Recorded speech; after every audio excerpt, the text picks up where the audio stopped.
नमस्कार दोस्तों, मेरा नाम है राकेश कुमार। आप देख रहे हैं study with Rakesh sir channel. आज हम क्लास 12th का इनवर्स ट्रिग्नोमेट्री फंक्शन के इंपॉर्टेंट क्वेश्चन जो आपके बोर्ड एग्जाम के लिए और आईआईटी जेईई के लिए भी काफी इंपॉर्टेंट है।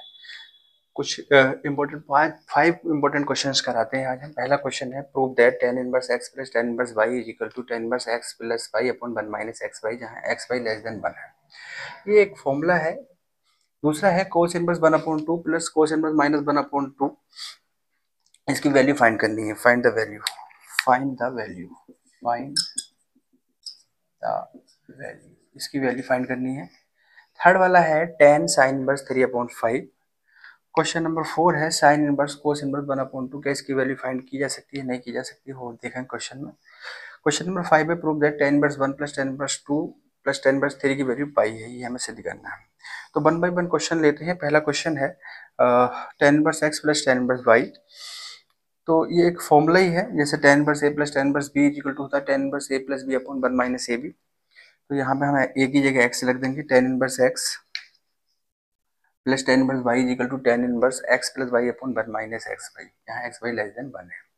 तो पहला क्वेश्चन ये है। क्वेश्चन नंबर 2 है, find the value cos inverse 1 upon 2 plus cos inverse minus 1 upon 2। Cos inverse 1 upon 2 cos inverse minus 1 upon 2 की वैल्यू फाइंड करनी है हमें।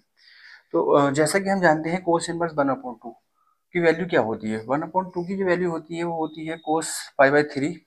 तो इसकी जगह हम कोस पाई बाई 3 रख सकते हैं। कोस से कोस कैंसिल हो जाएगा। क्योंकि कोस इनवर्स माइनस 1 अपॉन 2 इसकी जो रेंज होती है वो 0 से पाई तक जाती है।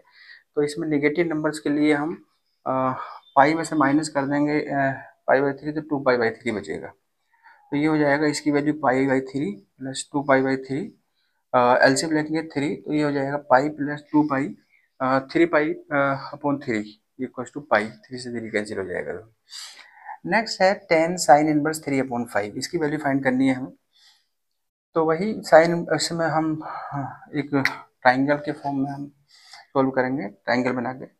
तो साइन इनवर्स 3 अपॉन 5 को अगर हम थीटा ऐड कर लें, एक ट्राइंगल बनाया हमने ए बी सी, एक ट्राइंगल है जिसमें ये 90 डिग्री है, राइट एंगल ट्राइंगल है, और ये एंगल थीटा है, ये एंगल थीटा है। तो यहाँ से अब हम जो है वैल्यू निकालेंगे। चूंकि हम जानते हैं साइन कोस टेन की वैल्यू जो होती है, साइन की वैल्यू होती है परपेंडिकुलर अपॉन हाइपोटेन्यूज। तो परपेंडिकुलर जो होता है वो एंगल के सामने वाली साइड परपेंडिकुलर कहलाती है। तो ये 3 है, और जो सबसे लॉन्गेस्ट साइड होती है 90 जो 90 डिग्री का, वो उसके सामने वाली जो भुजा होती है वो हाइपोटेनस होती है, 5 है। अब हमें 4 मतलब जो है नेक्स्ट निकालनी है वैल्यू।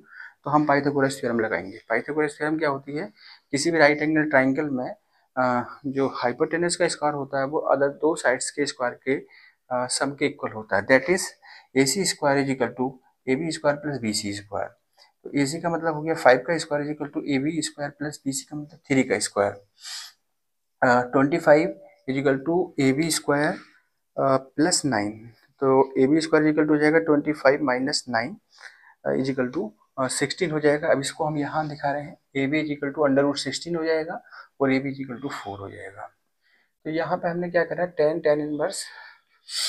अब ये साइन इनवर्स जो है वो चेंज हो गया, क्योंकि टेन जो होता है वो होता है परपेंडिकुलर अपॉन बेस। तो ये टेन इनवर्स परपेंडिकुलर 3 है और ये बेस हो जाएगा। टेन इनवर्स 3 अपॉन 4 हो जाएगा, और 10 से टेन इनवर्स कैंसिल होकर 3 अपॉन 4 रह जाएगा।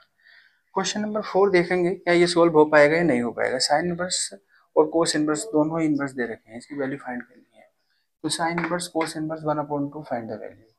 साइन इनवर्स पाई, चूंकि कोस इनवर्स 1 अपॉन 2 की वैल्यू जो होती है इसकी वैल्यू पाई बाई 3 होती है। तो ये साइन इनवर्स पाई बाई 3 है, तो पाई by 3, sine inverse pi by 3 की वैल्यू तो हम नहीं निकाल सकते, तो नॉट अवेलेबल। क्वेश्चन नंबर 5 बहुत ही इंपॉर्टेंट है, कई बार बोर्ड परीक्षा में पूछा गया है, ये हर बार आता है, और प्लस आईआईटी जेईई की परीक्षाओं के लिए भी काफी इंपॉर्टेंट है ये question. Tan inverse 1 plus tan inverse 1 plus tan inverse 2 plus tan inverse 3 equal to pi हमें प्रूव करना है। तो सबसे पहले हम LHS लेंगे, left hand side. Left hand side लेंगे tan inverse 1 plus tan inverse 2 plus tan inverse 3।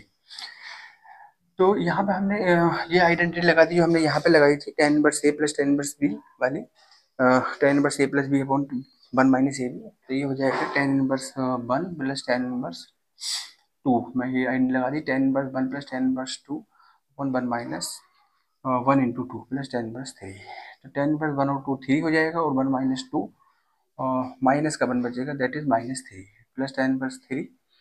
तो एक आइडेंटिटी होती है ये, अगर यहाँ देखें तो टेन इनवर्स अगर माइनस थीटा है तो उसे हम pi minus tan inverse theta लिखते हैं। तो इसी से हमने इसे क्या लिखा, टेन इनवर्स -3 को पाई माइनस टेन इनवर्स 3 और प्लस टेन इनवर्स 3 ये था, इससे कैंसिल हो गया, पाई बचे, ये RHS आ गई। तो दोस्तों कैसा लगा सेशन, अगर सेशन अच्छा लगा हो तो वीडियो को लाइक करें, सब्सक्राइब चैनल को सब्सक्राइब करें। धन्यवाद।